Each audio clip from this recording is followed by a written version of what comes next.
I'm Stoney Burke. When I'm not out on the streets slanging and banging the revolutionary message for all people to hear, I'm right here in the GOP convention doing a little undercover work, hoping that you out there in America are watching TV and you're seeing me right now and think, if Stoney can get in the convention, you could too. And let me tell you one thing about being inside here.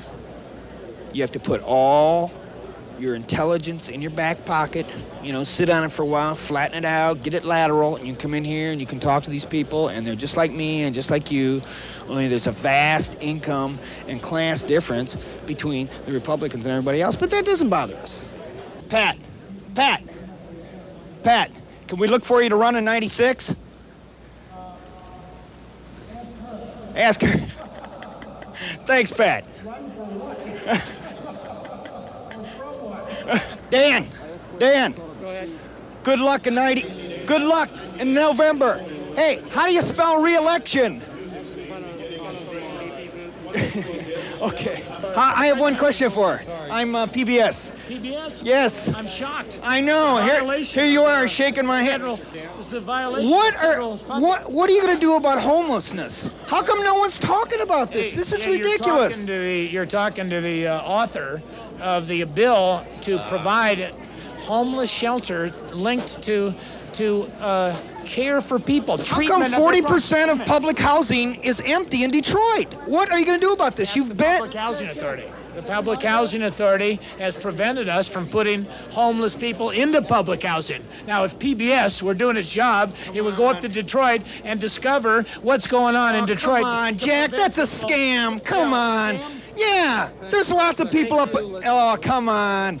No one's talking about homelessness. Democrats spent a lot of dollars on their podium and on their carpeting, so it's slick.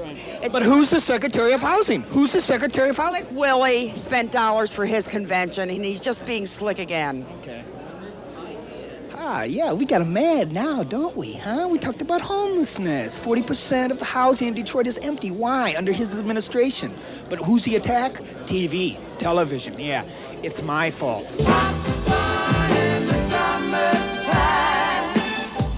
I'm your Uncle Stoney Burke.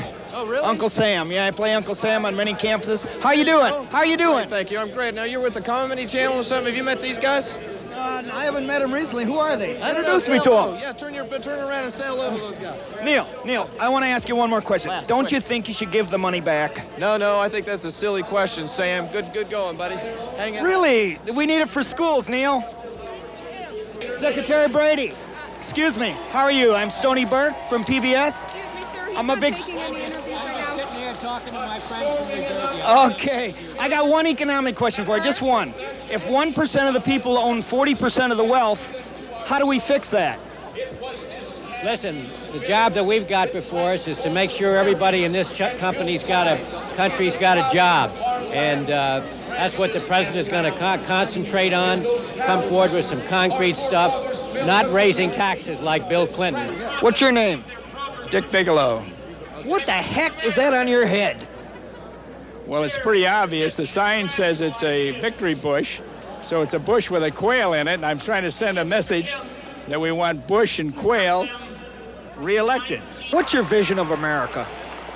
My vision of America is that it's just gone 216 years to fight freedom and democracy and to fight and sacrifice, spend money to spread this around the world. And it's gotten there. We've got freedom and democracy in probably 95% of the world right now, and it's expanding, and we're the leader of the free world, and we'll continue to be the leader of the free world, and we've just begun. We're going to be better and better and better. We're going to stay number one? Number one. I've got all the confidence in our young people. You look around this convention, you can see an insurgent of a lot of young people in the Republican Party, and that's good. What's so great about being Republican youth? It's fun. It's the most fun you can have. Future. It's great. Great future ahead of us. It's the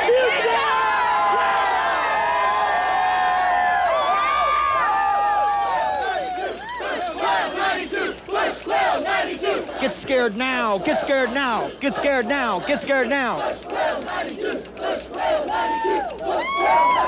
How does it feel to be the only liberal amongst the glorious of the right? I actually have met some other liberals here, but they want to stay incognito. I've never seen so many Republicans in my life. How's it make you feel?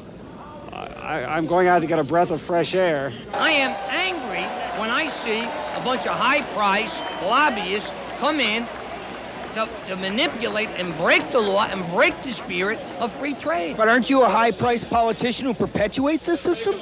I am not a high-priced politician who perpetuates. I stand up and fight for what I think is right, and if I see something that's an abuse, I'm going to stand up and do it. And where the hell you get the nerve of calling me a high-priced politician? Aren't you a high-priced news commentator who changes things around and reports them the way you want? Now, let me tell you, you think I'm going to take that nonsense from you? Aren't you a little sensitive about... Darn right, I'm sensitive for a jackass who comes over here and says, am I a high-priced politician? Come on, don't you think politicians should be civil service?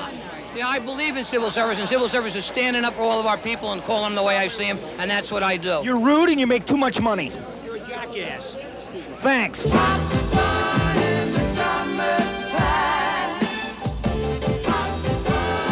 All right, Stoney B, checking this Republican convention out. I'm getting to all these people.